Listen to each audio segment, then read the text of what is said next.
ദിവസവും പുതിയ ടിപ്സുകൾ ലഭിക്കുന്നതിന് മറക്കാതെ ചാനൽ സബ്സ്ക്രൈബ് ചെയ്യുക. ഓരോ ടിപ്സുകളുടെയും നോട്ടിഫിക്കേഷൻസ് മുടങ്ങാതെ നിങ്ങൾക്ക് കിട്ടുന്നതിന് ബെൽ ബട്ടൺ കൂടി അമർത്തുക. നമസ്കാരം. ഇന്ന് വളരെ കോമൺ ആയിട്ടുള്ള, പ്രത്യേകിച്ച് സ്ത്രീകളിൽ വളരെ കോമൺ ആയിട്ടുള്ള ഒരു പ്രശ്നമാണ് എല്ലുകളുടെ തേയ്മാനം എന്ന് പറയുന്നത്. അപ്പം ശരീരത്തിന്റെ ഭാരം താങ്ങി നിർത്തുന്നതിന്റെ പിന്നില് ഏറ്റവും കൂടുതൽ പ്രവർത്തിക്കുന്നത് എല്ലുകളും പേശികളുമാണ്.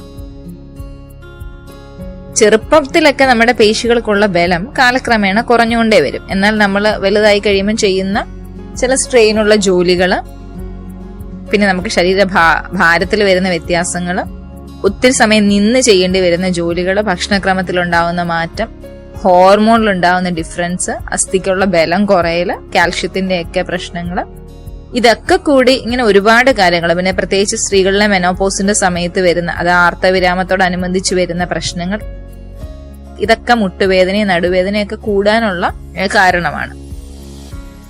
പിന്നെ ഇപ്പോഴത്തെ യുവാക്കളിലാണെങ്കിൽ പോലും കണ്ടിന്യൂസ് ഇരുന്നോ നിന്നോ ഉള്ള ജോലികളാണ്. നടുവേദനയ്ക്കൊക്കെ ഈ കണ്ടിന്യൂസ് ഇരുന്നുള്ള ജോലികൾ ഒരു പ്രശ്നമാണ്. അതേപോലെ ഒരുപാട് നേരം നിൽക്കുന്ന ജോലികളാവുമ്പം ഇതേപോലെ എല്ലിന് തേയ്മാനവും ഒക്കെ സംഭവിക്കാറുണ്ട്. ശരിക്കും ഈ അവസ്ഥ എന്ന് പറയുന്നത് രണ്ട് അസ്ഥികൾ കൂടിച്ചേരുന്ന ഭാഗത്തിനാണ് നമ്മൾ സന്ധി എന്ന് പറയുന്നത്. അസ്ഥികളുടെ അഗ്രഭാഗം, ആ ടിപ്സില് തരുണാസ്ഥി അല്ലെങ്കിൽ കാർട്ടിലേജ് എന്ന് പറഞ്ഞത് കൊണ്ട് ആവരണം ചെയ്ത് അതിനെ കവർ ചെയ്തിരിക്കുകയാണ്. അതായത് രണ്ട് അസ്ഥികളുടെ ഇടയ്ക്ക് ഒരു മെത്ത പോലെ, ഒരു കുഷ്യൻ പോലെ പ്രവർത്തിക്കുന്ന കാര്യമാണ് തരുണാസ്ഥി അല്ലെ കാർട്ടിലേജ് എന്ന് പറയുന്നത്. ഇതിനൊരു ഇലാസ്റ്റിക് ടൈപ്പ് മെറ്റീരിയൽ ആണ്. ഇതിലുണ്ടാകുന്ന, നമ്മുടെ അസ്ഥികളിലൊക്കെ ഡയറക്റ്റ് ഉണ്ടാകുന്ന ഒരു ഷോക്കൊക്കെ വരുമ്പോൾ, ഒരു ഇടിയോ എഫക്റ്റ് അത്ര അറിയില്ല.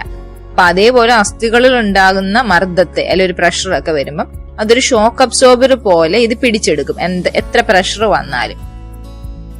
എന്നിട്ട് ഈക്വൽ ആയിട്ട് ഈ ഒരു പ്രഷർ ഈക്വൽ ആയിട്ട് അതിന്റെ എഫക്റ്റ് കൊടുക്കുകയും ചെയ്യുന്നു. നോർമലി ഇത് ചെയ്യുന്നത്. ഇത് നല്ല പോലെ, നല്ല കുഷ്യൻ പോലെയൊക്കെ ഇരിക്കുന്ന ഇതായത് കൊണ്ട് തന്നെ രണ്ട് അസ്ഥികൾ തമ്മിൽ കൂട്ടിമുട്ടുന്നതും ഒരയുന്നതും ഒക്കെ തടയുന്നത് ഈ തരുണാസ്ഥി ഉള്ളത് കൊണ്ടാണ്. സാധാരണയായിട്ട് ഈ രണ്ട് എല്ലുകൾ തമ്മിൽ ഇച്ചിരി അകലം ഉണ്ടാവും. ഇതിന്റെ ഉള്ളില് ഈ തരുണാസ്ഥിയുമായിട്ട് ഇച്ചിരി ഡിസ്റ്റൻസ് ഉണ്ടാവും. തേയ്മാനം ഉള്ളവരില് ഇത് രോഗത്തിന്റെ അവസ്ഥ അനുസരിച്ചിട്ട് കുറഞ്ഞു വരും, ഈ ഡിസ്റ്റൻസ് എന്ന് പറയുന്നത്. ശരീരഭാരം കുറയ്ക്കുന്നതും ശക്തമായി അസ്ഥികളെയും സന്ധികളെയും സഹായിക്കുന്ന ഭക്ഷണ വ്യായാമ ശീലങ്ങൾ സ്വീകരിക്കുന്നതും ഒക്കെ സന്ധികളുടെ ആരോഗ്യത്തിനും ദീർഘായുസിനും ഒക്കെ നല്ല സ്വാധീനം ചെലുത്തുന്ന കാര്യമാണ്. അസ്ഥികളുടെ ഒരു ഡെൻസിറ്റി അല്ലെ സാന്ദ്രത വർദ്ധിപ്പിക്കുന്നതും അതുമായിട്ട് ബന്ധപ്പെട്ടുള്ള ടിഷ്യൂസിനെയൊക്കെ ഇച്ചിരൂടെ ബലം ഉള്ളതാക്കുന്നതും വീക്കം കുറയ്ക്കാനും ഒക്കെ ഭക്ഷണങ്ങൾ, അതിനൊക്കെ അനുസരിച്ചുള്ള ഭക്ഷണങ്ങൾ നമ്മൾ കഴിക്കുന്നത്, കാൽഷ്യമുള്ള ഭക്ഷണങ്ങൾ കഴിക്കുന്നത്, പരിക്കുകൾ തടയാനും ദീർഘവും സജീവവുമായിട്ടുള്ള നമ്മുടെ ജീവിതത്തിന് സന്ധികൾ സംരക്ഷിക്കാനും ഒക്കെ ഇത് സഹായിക്കും.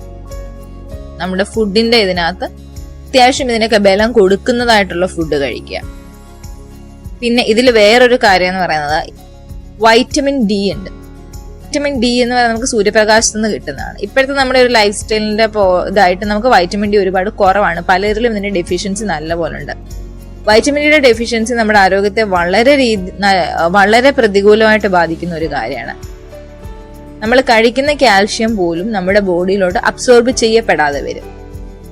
വൈറ്റമിൻ ഡി എന്ന് പറയുന്നത് കാൽഷ്യം അബ്സോർബ് ചെയ്യാൻ നമ്മുടെ ബോഡിയിൽ വളരെ ആവശ്യമായ ഒരു കാര്യമാണ്. സൂര്യപ്രകാശം ഏൽക്കാതിരിക്കുമ്പോൾ അതിനനുസരിച്ച് കാൽഷ്യം നമ്മുടെ ബോഡിയിൽ അബ്സോർബ് ചെയ്യാൻ പ്രോപ്പർ ആയിട്ടുള്ള ഫുഡ്. പിന്നെ അമിതവണ്ണം ഉള്ളവരാണ്, അല്ലെങ്കിൽ ശരീരഭാരം കൂടുന്നതാണെന്നുണ്ടെങ്കിൽ നമ്മുടെ ആരോഗ്യത്തിന്റെ കാര്യത്തിൽ നമ്മൾ ശരീരഭാരം കുറയ്ക്കുന്നതാണ് എപ്പോഴും നല്ലത്.